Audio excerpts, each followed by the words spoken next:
سامعین محترم، حضرت امیر شریعت مولانا سید عطا اللہ شاہ بخاری رحمۃ اللہ علیہ کی انمول یادوں کے تذکرے جس طرح اہل اسلام کے دلوں میں تازہ ہیں، محسوس ہوتا ہے کہ شاہ صاحب اب بھی ہم میں موجود ہیں، حالانکہ انہیں اس عالم سے رخصت ہوئے نصف صدی سے زائد عرصہ بیت چکا ہے، مگر ان کی یادوں کی خوشبو آج بھی سر و سمن کی وسعتوں سے دار و رسن کی حدوں تک پھیلی ہوئی ہے۔ سید عطا اللہ شاہ بخاری 23 ستمبر 1892 میں صوبہ بہار، انڈیا کے علاقہ پٹنہ میں پیدا ہوئے۔ خاندانی نجیب الطرفینی ان کا مقدر بنی۔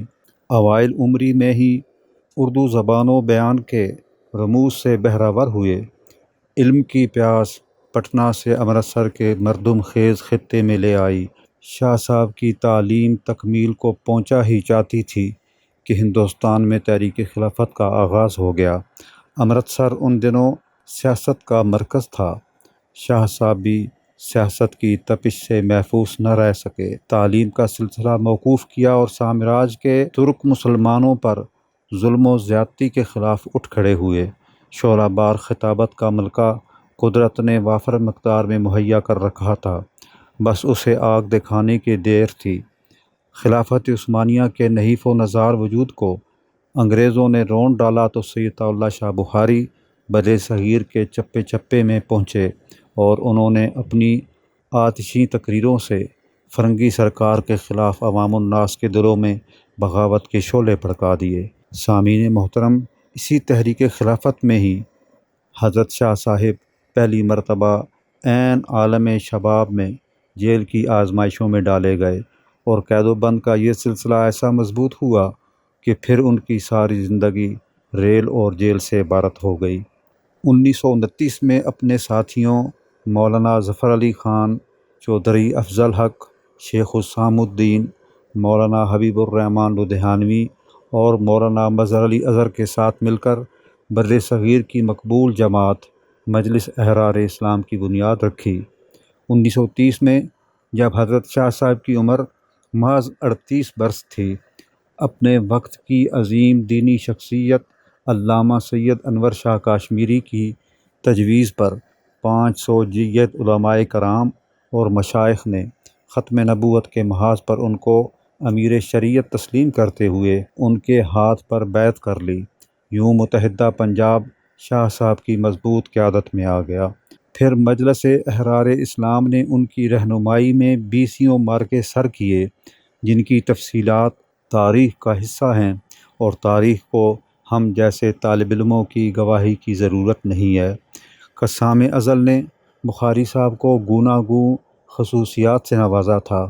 وہ اپنی ذات میں بیک وقت بے مثل خطیب، برجستہ گو شاعر اور شعر فہمی میں یکتائے فن، متبحر عالم دین، سیاستدان، مدبر، نابغہ اور صاحب بصیرت انسان تو تھے ہی، مگر اس کے ساتھ ساتھ معاملہ فہمی، مزاج شناسی، دوست داری، وزیداری، تحمل و رواداری جیسی صفات بھی ان کی ذات میں بدرجہ اتم موجود تھیں۔ یہی وہ بنیادی وجوہ تھیں جن کی بنا پر وہ مرجع خلائق اور عام و خاص کے دلوں کی دھڑکن تھے۔ سامعین محترم، بر صغیر میں شاہ صاحب جیسی کسی دوسری دل نواز شخصیت کا وجود عنقا تھا۔ وہ اپنے دینی اصول و عقائد پر سختی کے ساتھ کاربند تھے اور ان میں کسی نرمی و ترمیم کے روادار نہ تھے، مگر ذاتی حیثیت سے وہ ہر دینی و سیاسی، علمی و ادبی، حتیٰ کہ ایک حد تک مذہب سے گریز پا طبقات میں بھی ہر دل عزیز تسلیم کیے جاتے تھے۔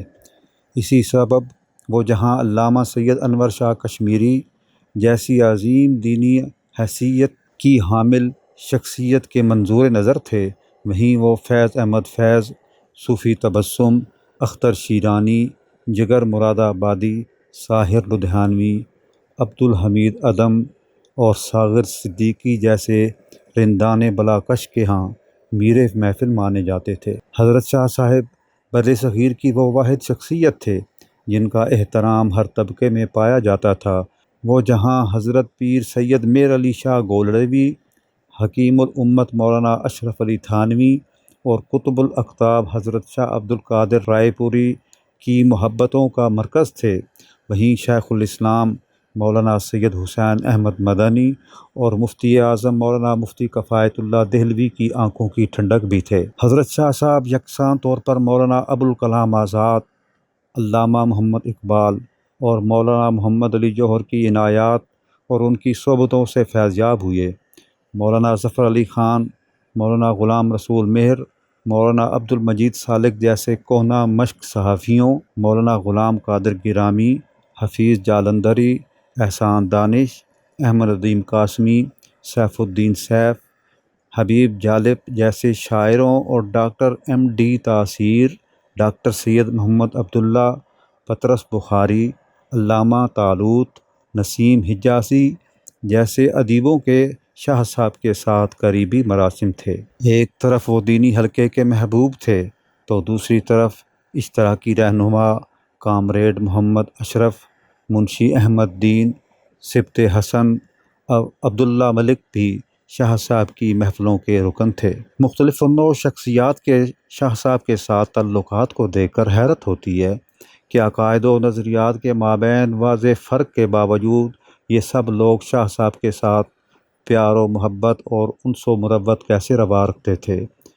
در حقیقت یہ شاہ صاحب کی وسعت ظرفی، تحمل مزاجی، شفقت و رواداری کے علاوہ ان کی انسان دوستی تھی، کیونکہ انہوں نے ایک دینی رہنما کی حیثیت سے اسلام کے اصولوں کے عین مطابق کسی فرد سے اس کے عقیدے و نظریے کی بنا پر نفرت نہیں کی، بلکہ ایک معالج کی طرح مرض سے نفرت ضرور کی، مگر مریض کو گلے لگایا۔ ان کے حسن سلوک سے بے شمار لوگوں کو ہدایت نصیب ہوئی۔ انہوں نے ایک داعی کا کردار ادا کیا، اور داعی کسی سے نفرت نہیں کیا کرتا۔ آج عمل کی جگہ خود ساختہ نظریات کی شدت نے عموماً مذہبی رہنماؤں میں درشتی اور کرختگی پیدا کر دی ہے۔ بعض اوقات ان کے نامناسب طرز سلوک سے دیگر طبقوں کے افراد ان کے قریب آنے سے گریز کرتے ہیں۔ ممتاز نعت گو شاعر حافظ لدھیانوی شاہ صاحب کو ملنے ملتان آئے۔ مغرب کی نماز کے لیے جماعت کھڑی ہوئی تو شاہ صاحب نے خود مصلی امامت پر کھڑا ہونے کے بجائے فرمایا کہ آج ہم حافظ بیٹا کے پیچھے نماز پڑھیں گے۔ یہ حکم سن کر داڑھی منڈے نوجوان حافظ لدھیانوی کے بقول ان کا وجود کانپ کر رہ گیا، لیکن چاروں ناچار ان کو شاہ صاحب سمیت بہت سے علماء کرام کی امامت کرنا پڑی۔ شاہ صاحب کے اس برتاؤ سے اگلے دن سے ہی حافظ لدھیانوی نے بغیر کسی کے کہنے کے داڑھی رکھ لی۔ افسوس کہ اب یہ حسن سلوک کہیں نظر نہیں آتا اور نئی نسل دین والوں سے دور ہوتی جا رہی ہے۔ شاہ صاحب فرماتے تھے کہ دو چیزوں نے دین کو نقصان پہنچایا ہے، پہلی چیز دین سے تعصب اور دوسری دین میں تشدد۔ یہی وجہ ہے کہ پہلی چیز سے دین کی دعوت ختم ہو گئی ہے اور دوسری چیز سے نوجوان دین سے باغی ہو رہے ہیں۔ لوگوں کے عیبوں کی پردہ پوشی شاہ صاحب کا عمر بھر شیوا رہا۔ وہ خوبیوں پر نگاہ رکھتے اور کمزوریوں سے درگزر فرماتے تھے۔ ایک مرتبہ رند مشرب شاعر عبدالحمید عدم شاہ صاحب کی خدمت میں حاضر ہوئے۔ عدم نشے میں تھے۔ شاہ صاحب نے تاڑ لیا، مگر اپنے رویے سے محسوس تک نہ ہونے دیا کہ انہیں عدم کے مدہوش ہونے کا پتہ چل چکا ہے۔ چائے بنا کر پلائی اور پھر عدم کی جھوٹی پیالی میں چائے ڈال کر خود نوش فرما لی۔ جتنی دیر عدم حاضر رہے منہ پر ہاتھ رکھ کر بیٹھے رہے تاکہ شاہ صاحب کو بو نہ پہنچے، اور شاہ صاحب نے بھی ان سے اپنی محبت و شفقت میں بال برابر کمی نہ آنے دی، بلکہ عدم سے ان کا کلام سنتے اور داد دیتے رہے۔ عدم کے چلے جانے کے بعد کسی شریک محفل نے کہا کہ شاہ صاحب، آپ کو معلوم ہے کہ عدم نے شراب پی ہوئی تھی؟ شاہ صاحب شدید غصے میں آ گئے اور فرمایا کہ تم خاموش نہیں رہ سکتے تھے۔ یاد رکھو، کسی کے عیبوں پر پردہ ڈالنے سے اللہ تمہارے عیبوں پر بھی پردہ ڈال دے گا۔ تمام مکاتب فکر نے شاہ صاحب کی وسعت ظرفی اور وسیع المشربی کی بدولت ان کو اپنے سر اور آنکھوں پر جگہ دی، دل سے ان کا احترام کیا، اور اس طرح وہ سب کے لیے عقیدت و محبت کا روشن مینار تھے۔